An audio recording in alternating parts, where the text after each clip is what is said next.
minsan kaya Isa si Jacqueline sa ating tinutulungan.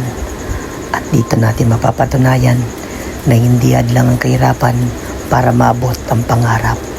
Si Jacqueline ay nakakamit ng with highest honor at siya ay magtatapos sa K-12. Tara mga kalingap, panoorin po natin ang buong kwento ng kanyang buhay at huwag kalimutang mag-like, share, subscribe. Ayan mga kalingap, si Jacqueline, congratulations. Kamusta ang graduation? Okay lang po, masakit na po yung paa ko. Masakit yung paa. So, ang dami mga tang award. Asa yung mga award? Kamusta naman ang buhay? Graduate na. Ano po, masaya po. Nakakalungkot at di ko na po kasama mga kaklase ko, panibagong kaklase na naman. Yes. Sabi nga po, malayo na pero malayo pa. So, ayan, again, congratulations Jacqueline. Pagpatuloy mo yan, yung kasipagan mo sa pag-aaral dahil someday makakamit mo yung mga pinapangarap mo sa buhay. So, ayan, meron ka bang inspirational message para sa mga kabataan na makamit yung ganyan with highest honor? Ano po, unang-una po sa lahat, magtiwala po kayo sa Panginoon, tsaka sa sarili niyo po, na kaya niyo po. Samahan lang din po natin ng sipag at tsaka tiyaga, yun, para makapit po natin yung gusto po nating makamit sa buhay. Tsaka yung kahirapan po, di man po yan reason para panghinaan po tayo ng loob. Kasi mas gawin po nating motivational yan. Kasi po, pag pinanghinaan po tayo ng loob, paano po yung kinabukasan natin? Kasi ngayon po, mahirap na tayo. Paano pa po, pag pinanghinaan po tayo ng loob, wala po tayong mararating. Kaya kahit ano pong hamon ng buhay, kahit mahirap, minsan po, iiyak na lang po natin para, sabi nga po, crying is healing. Yun po, kaya tibayan lang po natin yung loob natin kasi hanggang may bukas po, may pag-asa. Wow. So ayun po, nagpapasalamat din po ako kala mama po, yan, kala ate sa walang sawang suporta po. Maski po kay papa na kahit po nasa langit. Nasa langit na po, alam ko pong ginagabayan po niya ako. Kay Kuya Vincent po, maraming salamat sa walang sawang pagbibigay po sa amin ng mga yan. Ay, naiiyak ako. Sige, okay lang. Okay lang. Yan po sa mga sponsor po kay Sir Dr. Dennis Latuno. Thank you so much po talaga. Kasi po di ko na po talaga isipin yung college ko po. Kasi sabi ko po noon, mag-graduate po ako. Paano na po yung college ko? Pero ngayon, meron na sumagot. Kasi ang hirap man po maghinto at pag isang taon po baga sayang naman. Yes. Tsaka gusto ko po talaga makatapos. Wow. Lahat ng yan, inaali mo sa lahat ng tao na mamahal Opo, sa'yo. sa lahat po ng taong tumutulong sa akin, simula po sa mga taong nagmamahal po, yun po. Tara, kain tayo doon. Niyaya ko ni ate mo. Tara. Ayan mga kalingap, si Nanay ang ating makakapanayam. Nay, ano pong masasabi mo at ito na yung hinihiling mo na si Jacqueline ay graduate na, maka-college na. Nakakatuwa. Nakakatawa. Anong masasabi mo sa mga viewers at saka sa sponsors niya? Maraming salamat po sa mga viewers at lalo sa sponsor, sa mga sponsor at kay San Vincent. Dahil sa inyo, nandito si Jacqueline nakagraduate. Siyempre, tuwang-tuwa ako bilang isang anak. Kasi di ba sabi sa San Vincent, hindi ko man siya talaga totally kayang suportahan dahil sa mga sponsor. Ayun, nakagraduate si Jacqueline. Diba, nakakatuwa. Kaya maraming salamat dahil sa kanila, si Jacqueline na pag-graduate. Ngayon, nagsiselebrate kami. Kaya yan ay utang na loob kayo sa inyo. Yan ay, papasalamat ang kay Lord. Kayo ang ginawang kasangkapan para kaipon-ipon tayo ng ganito, mag-celebrate, marating ni Jacqueline yung kanyang gustong marating. Kaya graduate. Sama kong 6 na taon na nagsipagtyaga sa pag-aaral nakatapos, di ba? Sa katulad kong solo parent, sabi ko, paano ko sila paparalin? Ay, dumating kayo. Kaya kayo talaga ang parang namin, hulog kayo ng sa amin. Langit, yan. Biyaya, kaya nagbibigay ng biyaya, grasya. Kaya masasabi ko, Thank you po sa mga sponsor. Maraming salamat. Marami kayo na itulong kay Jacqueline. Huwag po kayong mag-alala kasi si Jacqueline naman, masipag po yan mag-aral. Inaano ko siya, ginagabayan ko din. Basta na- Pinapangaralan ko din. Gabayan mo si Jacqueline ha. Oo naman. At Siyempre. nandito lang si Kuya Vincent. Ano? Oo. Okay, Salamat thank you din na. sa Vincent ha. Opo. So, peace bomb tayo, Jacqueline. Congratulations. Galingan pa ha. Galingan mo, mga-college ka na. So, ayan mga kalingap. After si Jacqueline. So, ayan, ang daming tao dito sa Gibbons. Shoutout sa Gibbons. Nakapagpa-reserve tayo dito. So, thank you, ha. with the help of Maria Ligaya Vlogs. So, ayan, Maria Ligaya Vlogs. So, ayan, ngayong graduate na yung kapatid mo, ano yung masasabi mo sa kapatid mo na may bibigay mo pang payo? At siyempre, alam ko, as ate o yung mas maraming mga pinagdaanan, alam ko na nag-sacrifice ka din para sa kanila. So, ano yung pwede mong maibigay na inspirational message para sa mga mga viewers, mga minamahal natin viewers, at syempre sa nag-sponsor. Alam mo naman, siguro nabalita mo na yung Yes, lagi ko about sa pinapasalamatan. yung sa scholar na si Jacqueline. So, yan, ano masasabi mo sa mga nangyayari sa buhay ninyo?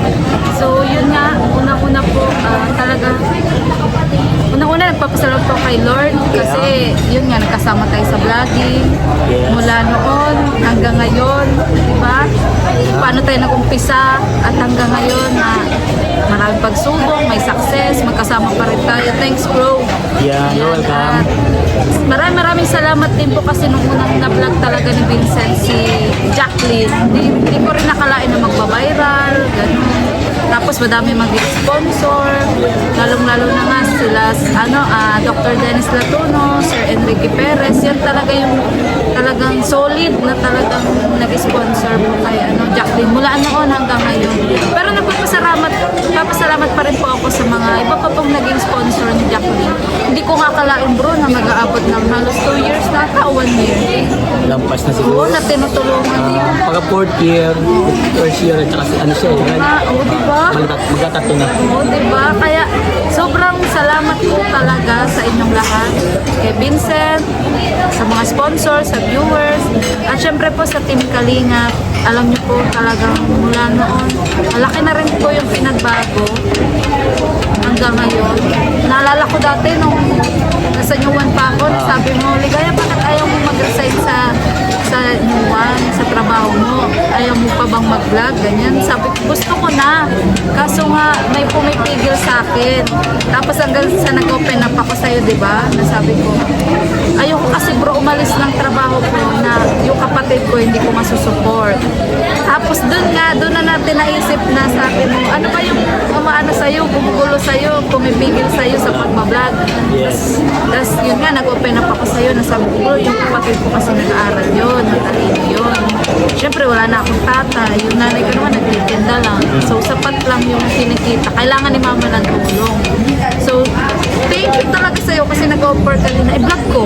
Ganyan. Parang di ba nagkwentuhan lang din tayo sa kainan? Nung Saan ba yun? Ay, ganun mo na isa. diba nagsama tayo doon sa kainan? Ganito lang din yun na nagkikwento ako sa'yo na nasabi ko nga tumawag po yung kapatid ko. Bro, tumawag na naman yung kapatid ko kasi walang baon. Tapos sabi niya, bakit na naman problema ng kapatid mo? Alala. Wow. Tapos sabi ko, kasi matalino yun. Kaso hindi lang talaga nasusuportahan sa pamasahe, hanggang sa yun. Na-vlog nga po ng isang Vincent Calyada, masipag na scouter ng Team Kalingap. Grabe, sobrang doon na po nabago yung buhay nila mama kahit papaano. Talagang unang-una nararanasan nilang kumain sa mga masasarap na kainan. Yan, naisasama ko dati. Pangalawa, nagse-celebrate na po ng birthday yung kapatid ko. Na dati hindi naman. Yung nag-18 siya. Oo, nag-18 din siya. Ayan. Kaya nga pangalawang beses nga siya nag-birthday sa Team Kalinga, sa vlog mo. Grabe, yun po talaga sobrang blessed. Napaka-blessed talaga. Iba talaga yung nagagawa ng isang Vincent Vincent Calyada sa kanyang beneficiary. Kaya yun po, sana po mga kagaya din po ni Vincent Calyada ang sinusuportahan natin, pinapanood natin, kasi hangad niya po talaga is pagtulong po talaga. And then sa channel ko, ayun, nakatulong din siya. Grabe talaga. Kasi siya din yung nag-encourage sa akin na yun nga, sabi ko, sige Ligaya, bablog ko yung kapatid mo para makapag-vlog ka na rin. Tapos, syempre, nung nabawas-bawasan yung ano ko, yung extra baggage ko, so sabi ko, ito na, parang ano, pwede ko na. Oo, umaayo na yung kapalaran hanggang sa, yun nga. Pero hindi naging madali. Diba? Ganun naman talaga sa umpisa, hindi madali yung journey ko din sa pagbablog. Pero thanks sa inyo talaga, sa iyo bro, sa ating Kalingap, kay Kabal, kay Kalingap Rap, kay Kalingap Tata, ayan, maraming salamat. Kayo talaga yung mga naging part talaga. Kung nasan ako ngayon. Wow. Natutuwa ako sa'yo, maraming achievement ka na. So, ayan, Kita mo sa katawan. tuloy mo lang yan, Joy. Kasi alam ko na isa ka din na may mabuting hangarin sa mga tinutulungan natin. So, ayun, tuloy mo lang yan. Well, sabi ko sa iyo, dito lang ako para kay Jacqueline. Gagawin ko yung best ko para matulungan yung kapatid mo na maabot yung kanyang pangarap. Ay, alam ko naman kahit pamilya nyo na talagang tinutulungan si Jacqueline na para maabot yung kanyang pangarap. So, ano lang, keep going lang tayo. Maraming struggle pero parte ng buhay. Parte ng buhay na nahihirapan tayo.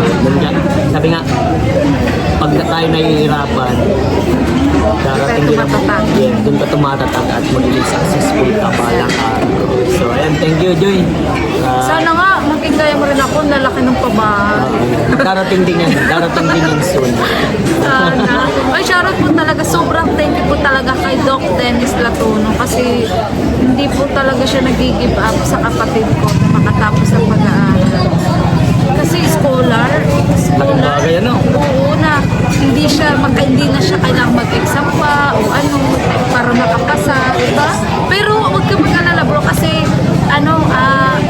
mag-apply pa rin ang kapatid ko sa ganun para kumbaga Makadagdag din. oo, sa achievement din nila.